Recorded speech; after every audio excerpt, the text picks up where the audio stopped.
start doing it because I'm gonna start scamming too, y'all niggas. All right, let's go. And it'll be worth 20 points. 20 points. Flash warning. So if you have epilepsy, you know, if you have epilepsy, this is the warning now. Disclaimer. This following week's watch. Nick Corley presents. Yo, shout out to Nick Corley. It's I 8 like a.m. his sharp content. on a Saturday morning in 1979. Families in the Tampa Bay area turn on their Tampa! television sets as Come on, thousands bro. of sleepy children. Every time it's a creepypasta is Florida. I never watched anything good about Florida, bro. Hey, bro, we need to start pushing. We need to start pushing propaganda and from another state, bro.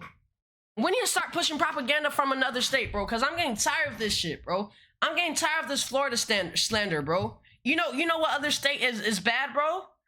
You know what other state is bad? You know what other state is bad in queer? West Virginia. Or Detroit. Yeah, why can't y'all focus on Detroit, Michigan? It's not a state, it's a city, I know that. But y'all could really just focus on Detroit being a weird ass city. Like, bro, why does it have to be Florida? Get Florida dick out your mouth, bro. Children awake on their day off from school. Some flip to Nickelodeon, where a rerun of Pinwheel is playing. The fuck? What is Pinwheel? Oh, I'm young Some as flip hell, to huh? ABC, where I'm they would 20. catch the final episode of a short-lived TV series called Fangface. Damn. However, that morning, others would opt for a more virtuous wake-up call. JK, flipping by the station way. instead to Channel 22, or the Christian Television Network. Man, Channel 22 was the best fucking channel ever. Y'all niggas need to watch it. Late. A show called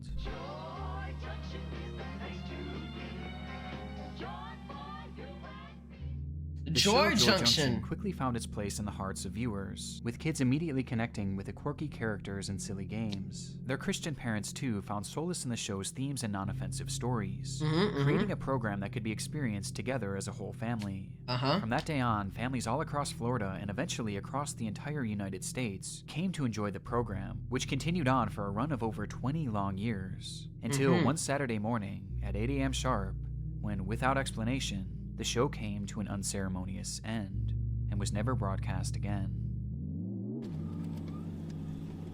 Today, the show and all official records of it have been scrubbed from the internet. Chat, is this an actual creepypasta or is this just, you know, another fake creepypasta that we watch for no reason? Huh? Tell me, chat. With the companies behind its creation and the networks that aired it acting as if it never even existed. Some allegedly going as far as to destroy any remaining copies, thanks solely to the heinous events that transpired during What heinous and after its events? television run. This is the story of Joy Junction, the children's TV show with an unimaginably dark secret. We'll return after these messages. One of the most frustrating things to me is spam, just by following that link down below. Come and join us for a half hour of fun and games at Joy Junction. Now here's Half hour? Thank you, and welcome to this fun little town of Joy Junction. Joy Junction. Yo, is this both the reminds name me of of the show J.A. and the name of the Biztown, fictional bro. town in which it was focused. A town where numerous characters converge to tell stories, Like this- play games, Not gonna answer lie, questions, DR. all of which Yo, what's pertain good, to Trey? How you been, Christianity. gang? Each episode followed the same basic structure. I used to They were 30 hate minutes Christian long and channels, tackled bro. one general lesson taught in the Bible and tell it through an acted-out story. This was then interspersed with various games and audience participation. As the show London's heavily decent. leaned I on never went to improving its London, young bro. fan base I'm and coolin', immersing man. them in How the are world you? of I'm Joy chill, Junction. gang. They even had a live studio audience for They had a every live episode, studio comprised of audience? kids ages 3 to 13, with the participants and crowd genuinely seeming excited to be there, which was largely due to its lovable cast of characters. Only been to the most prevalent of airport. these was Sheriff Don, who was actually played by the creator of the show itself, Don Okay. McAllister. And the whole gang is here, so we're going to have us a good time today. Glad you could join us for the next 30 Yo. minutes. He guided the show from segment to segment and often Yo, them focused on the old Bible while driving TVs home the used to episode's be central theme, crazy, while also bro. being the one who most often interacted with the children who participated in the show. Then there was Forrest Padley, a Okay. soft-spoken professor who, ironically, often had lessons taught to him due to his obvious clueless nature. Mr. Bubble, he'll even help when you did wrong. well, I'm not a pope, but how about he'll even help when you're in trouble? Okay. God, you're a poet too. And of course, the fan favorite, Whittler Dan. A Whittler caricature Dan. of a southern farmer known as the goofy storyteller of the group. Good, yeah. Oh, hi. I'm just sitting here reading some of the mail from Joy Junction and some of the jokes in here. Would you like me to read some more? Oh, okay. Nigga, I didn't even say no. That's good, yeah. Yeah. Oh, you want me to read it to you? But of all the characters to come from Joy Junction, there was one, or two, who were by far the most popular, yet polarizing. Like, I used to watch Channel 45. I don't know if Channel 45 is an evolution of Channel 22, but Channel 45 had Veggie. Yeah. Tails. Like, come on now. This is top tier Christian entertainment. I used to like him. He was funny as hell. He was cool too, but I liked him. This was top tier Christian entertainment. VeggieTales was just top tier Christian entertainment on Channel 45. And the Ron and Christmas Marty. special. The Christmas Played by special was professional crazy. ventriloquist Ronald Williams, Ron and Marty were far and away the most memorable characters for those who watched the show, and for obvious reasons too. Many children watching at home found the duo, and Marty specifically, to be off-putting, even horrifying. Bro, with some ventriloquists claiming that the are doll just gave them creepy. nightmares and was just too creepy to look at, causing many to stop watching the show altogether. But despite this, others found the duo to be hilarious and entertaining, tuning in week after week just to see them perform. For the viewers, it was a love or hate relationship with Ron and Marty. But even so, it was impossible to dismiss their impact on the show. They appear in every single episode that we have available today. Wait, is that and they number were still often active? tasked with teaching the children I some want of to the call series' that most number, but I'm important scared now. lessons. Yo, chat, Lessons should we like call that not to number? cuss. Thank you for calling PBN. If you are calling for prayer, please press... Wait, PBN? That's Channel 45.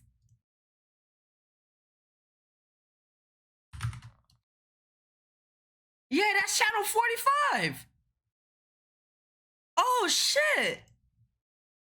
Okay, so Channel 22 is an evolution of Channel 45. Appear in every Okay, single I episode don't know that we how I have remember the available channel today. numbers, bro. And they were often tasked with I teaching had the no children some of the cable. I series' had like most important 20 lessons. channels Lessons like when not I to was growing cuss. up. Seems like I'm hearing a lot of swear words. All the kids are using swear words these days. And I'm afraid one of them's going to slip out of my mouth. First of all, why don't you try immediately praying and asking the Lord to take those bad words and thoughts Puppets out of your fit. No, I mind? feel like Sesame Street puppets are better though. Practicing self-control. Self-control. Self-control. Yeah, I have no don't think my self-control. self-control works. It must be broken. No, well, no, Marty. I don't think anybody. I feel like can this is practice gonna be very self-control ironic all by later. themselves, but if you'll just ask the Lord to help you, He will. Defeating Okay. bad thoughts. Hearts will cause good words and thoughts to come out of our mouths. You have to defeat your impulsive, Our mouths will overflow with the thoughts your and intrusive ideas thoughts. that are inside of us. Mm-hmm. You know, we need to be very careful about what we put in our minds and our hearts, Marty. That's for sure. And most controversially, Ron, they were looking at some dirty pictures and they wanted me to look too. Oh man. Marty, what did you do? Well, I said, look, guys, I like you a lot and I want to play with you. No, but I my can't camera's look at those tilting. pictures. I just can't do it. whether it was the lessons they taught, or Marty's blatant uncanniness, these two characters were the most vividly remembered part of the show. And this is important, as these memories are essentially all we've been left with. Bro, I remember I don't know how to describe it, bro. I remember the very first time I seen something uncanny. It was a Winnie the Pooh mascot, right? I know it was Winnie the Pooh. I know there was somebody in it. I feel like that was the only reason why I was just so scared of it. It was at my auntie graduation, right? It was a Winnie the Pooh mascot. It was walking down and up the hall. Right, I seen it. I started crying, like busting out crying, because I thought it was going to chase me, right? And just kidnap me for some reason. Hey guys, RentJPG here. Did you know that 85% of you guys aren't subscribed? What are you doing right now? Click that button and don't miss out on 2 to 3 videos a week. Let's get back into the video. And when we say he'll wash us as white as snow, that's referring to the sin that's within us. Joy Junction is classified today mainly as lost media. No official copies of the show have ever been published by its creators or the networks that owned it. It Okay. just kind of ended one day and was never talked about again by those involved with the project. And this lack of archiving stretches past just the media itself. If you were to look online for information on the show today, you would find next to nothing. There's no Wikipedia page, no actors, producers, or directors mentioning it in their work history or on their resumes. There's no official website. There's essentially nothing.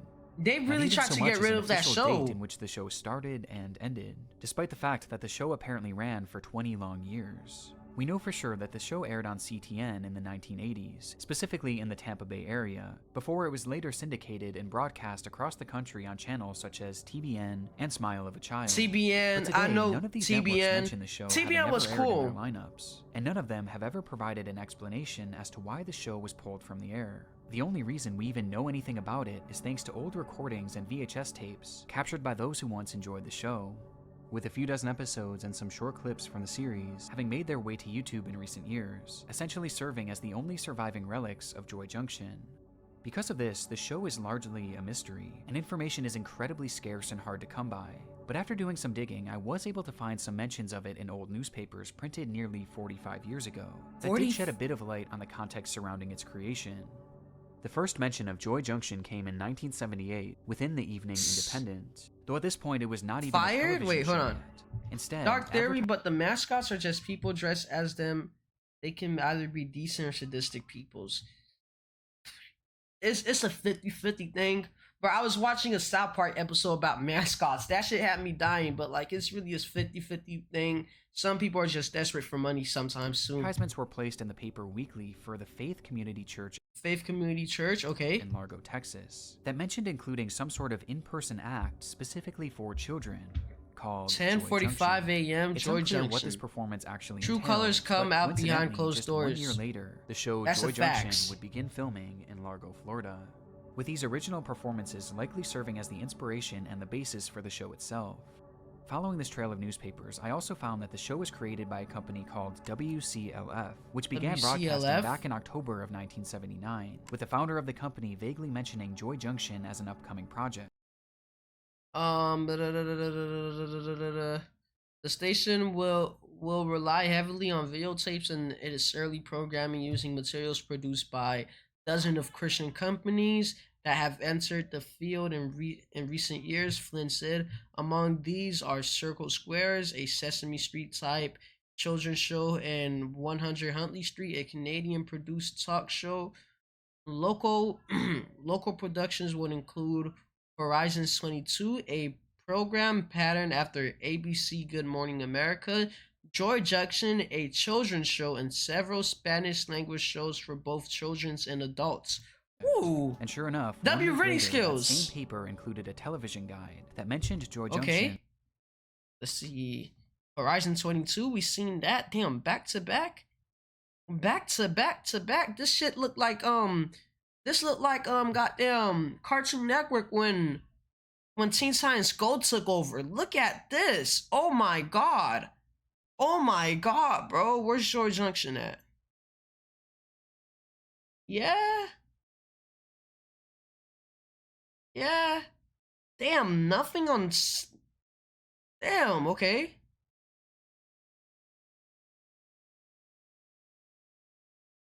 I can't find Joy Junction. Showing on TV The layers for are the flying very first over. time, Saturday. giving us its Oh likely shit. premiere date of November 10th, 1979.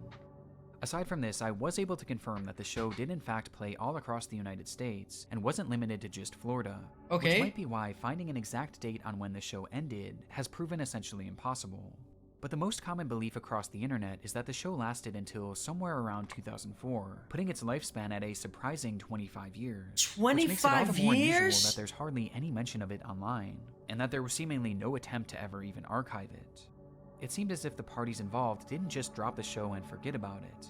They completely washed their hands of it. They and had tried a their reason. best to bury it. Bro, there's no. There are even rumors circulating. Even if a show isn't successful, some people still leave it up there.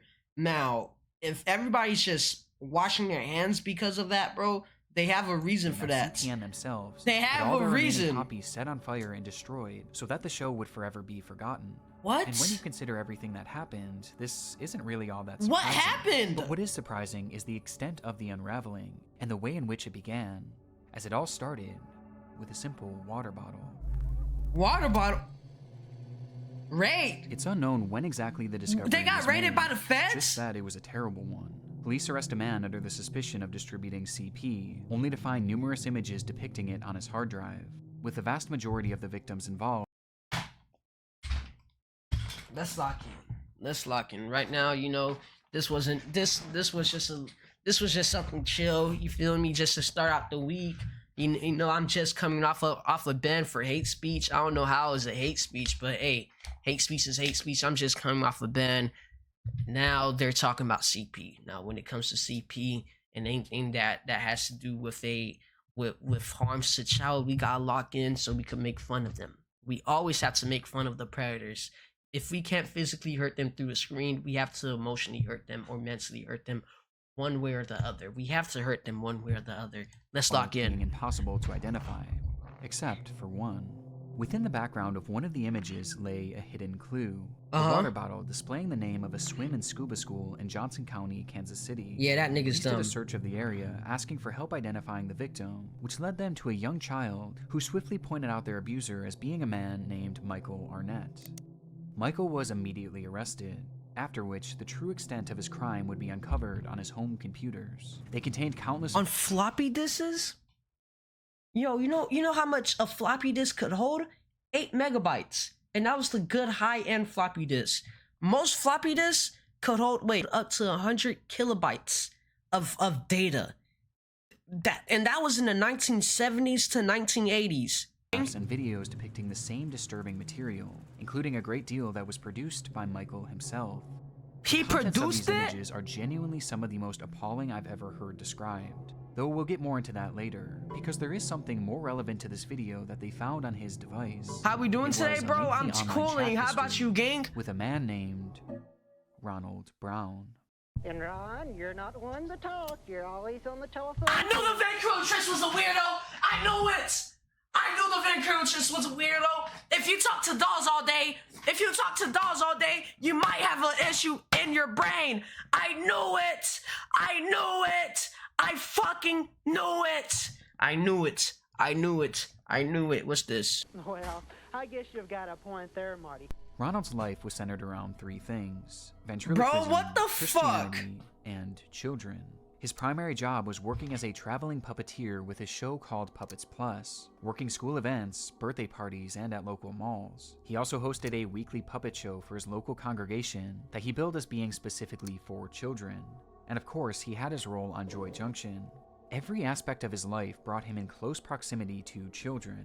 And as it turns out, there were several undisclosed incidents that raised serious red flags about this. Undisclosed? The first incident occurred in 1998, at a time when Joy Junction was still believed to be in circulation across TV stations. Brown was driving home late one evening when a police officer pulled him over for speeding. The officer shined his light in the car as Ronald reached for his documents, only for his light to catch something unusual stuck between the seat cushions. It was underwear. Children's underwear.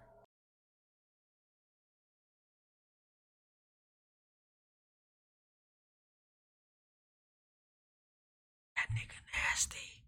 Despite the alarming nature of this, Ronald would end up convincing the officer that nothing strange was going on, claiming That that the nigga old pair of weird. briefs merely belonged to his puppet, Marty. Why does his puppet needs to wear briefs? Are niggas just that stupid?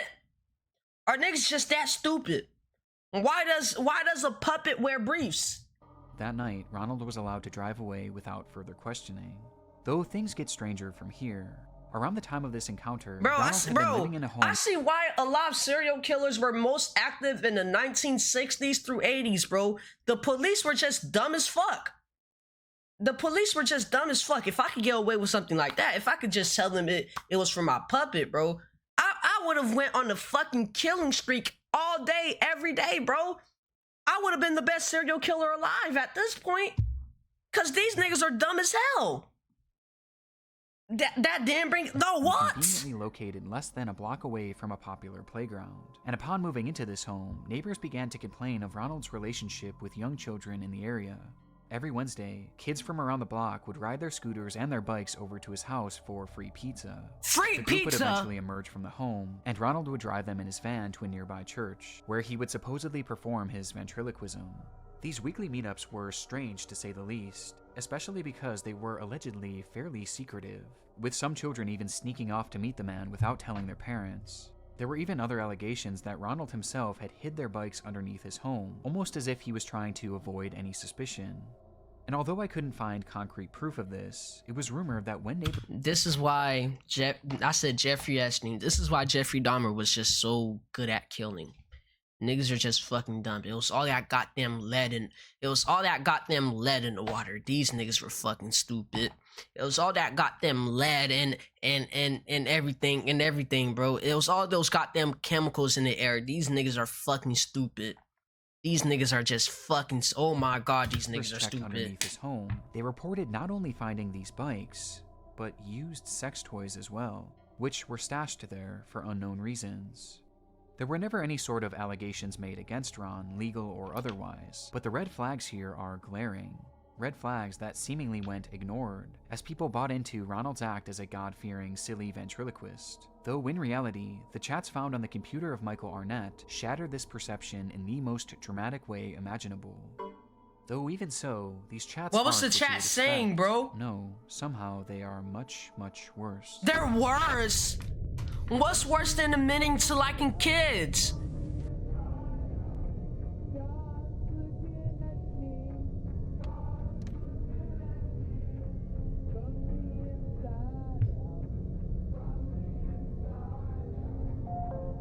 This shit lasts a minute. Due to the graphic nature of these messages, I don't feel comfortable reading them out loud. Alright, I guess I had to do the reading for you. I would have time to do it today if I only had him. Yeah. I would have been all up all night enjoying him. I'm sure telling him all about what his last night as a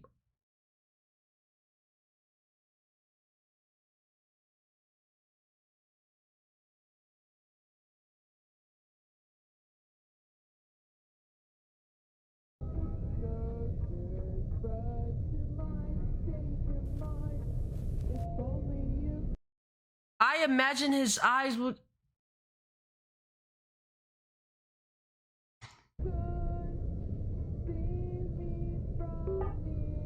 What? Oh.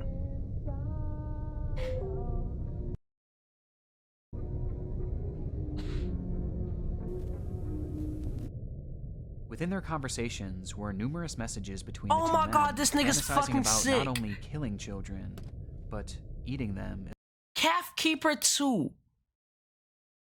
as well, with most of the messages being far too vile to discuss or even show in this video. And this wasn't just fascination, it was obsession. Ronald had even found a child at his church that he frequently discussed wanting to eat, mentioning that he would be the perfect feast for Easter, describing what it would be like to end his life and to consume his body.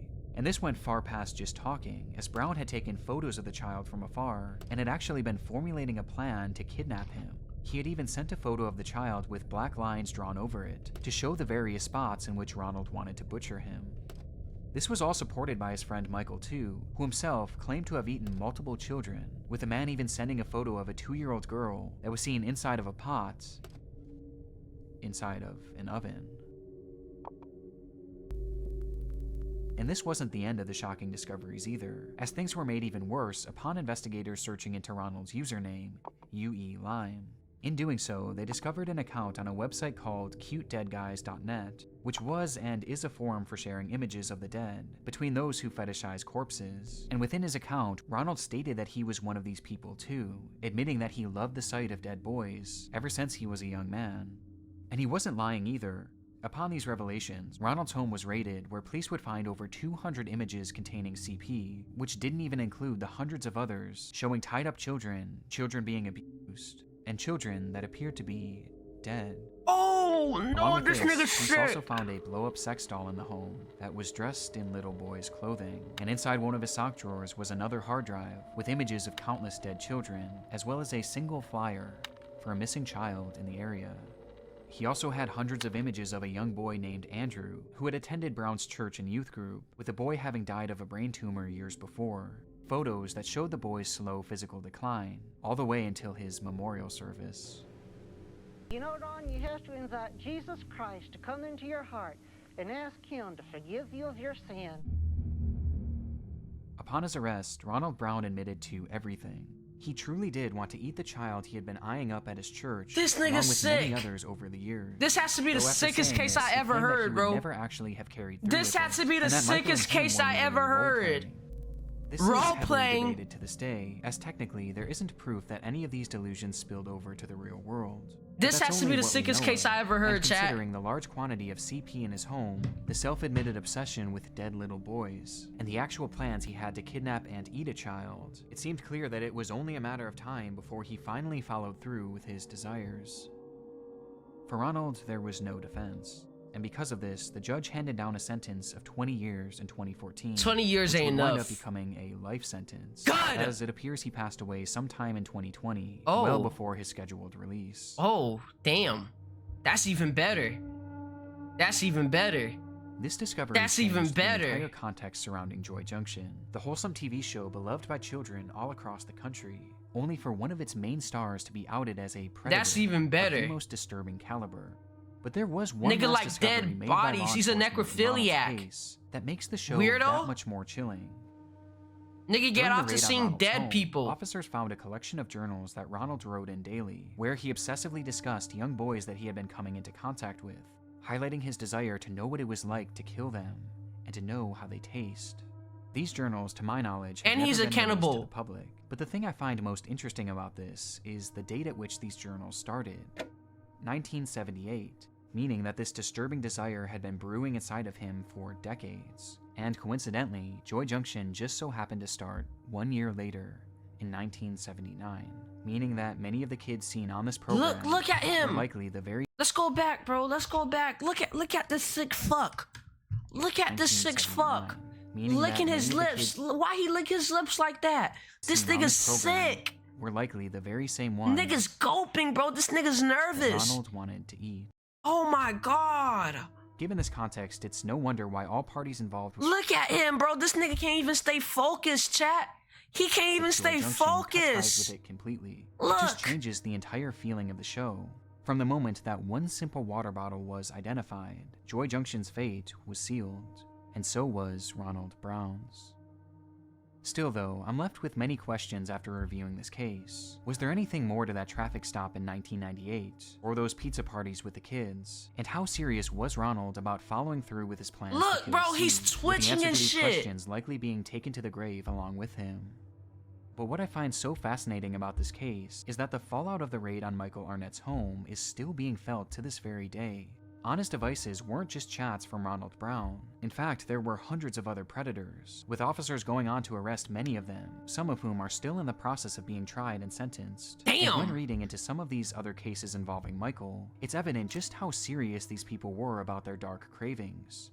One of these men was even recently caught having built an entire bunker, equipped with torture tools in preparation for his first victim, which he planned to share with Michael. On top of all the CP distribution, these fantasies about What killing the children weren't fuck? just roleplay. These were very real thoughts and very real plans. But the one small bright spot of this case is that the 2-year-old girl that Michael had photographed in his oven, thankfully was found alive and well, and he too never got to carry through with eating a child, at least that we know, but his physical abuse against them was in fact very real, and as were his desires that him and Ronald likely would have acted on had this entire ring never been exposed. This nigga's When it was sick. conceived, Joy Junction was meant to teach children morals, right from wrong. But ironically, many of these lessons I'm just eating so a happen cookie to be right now. taught by men who Unfortunately, was it's actively not engaging in the female. very behaviors It's that not were female. condemned It's by Joy food, Junction. bro. Why your forehead look like... Nigga, what the fuck does that mean, bro? What the fuck does that mean? What the fuck does that mean? With his actions forever tainting the show and condemning it to a lifetime of obscurity, remembered only for the man and his puppet who brought the whole thing down. As a matter of fact, there's Yo, you lucky I don't know how he look like, Brian. It's okay. I know what Tweety Bird is. But what the fuck does that mean? All right, kids. Joy Junction is coming right back. That's sick, bro. That's sick. That was just sick as hell, chat. Ugh. Yo, this